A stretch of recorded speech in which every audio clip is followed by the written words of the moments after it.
संभल ADJ coach ने राहुल गांधी को जारी किया है नोटिस। 4 अप्रैल तक कोर्ट में पेश हों या जवाब दाखिल करें, ये कोर्ट ने कहा है। राहुल के बीजेपी के खिलाफ दिए बयान पर राहुल ने कहा था, आरएसएस से बीजेपी ने हर इदारे पर कब्जा किया है। हमारी लड़ाई सिर्फ इन दोनों से नहीं, इंडिया स्टेट से भी है।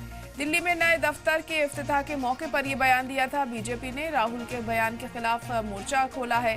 हिंदू शक्ति दल नाम की तंजीम ने राहुल के खिलाफ शिकायत दर्ज कराई है। बीजेपी आरएसएस इंडिया के खिलाफ बयान देने की शिकायत की गई है। इसी को लेकर कोर्ट ने नोटिस दिया है राहुल गांधी को। 4 तारीख तक उन्हें कोर्ट में पेश होना है या फिर इसका जवाब देना है।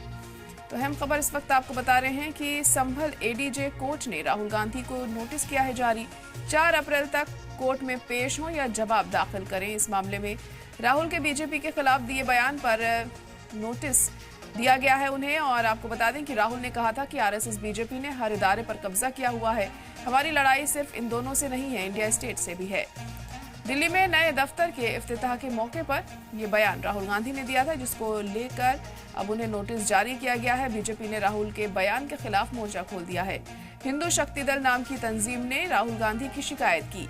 बीजेपी आरएसएस इंडिया के खिलाफ बयान देने की शिकायत की गई है। फिलहाल राहुल गांधी को नोटिस जारी किया गया है। इस नोटिस के जवाब में राहुल गांधी क्या करते हैं, यह अहम होगा देखना।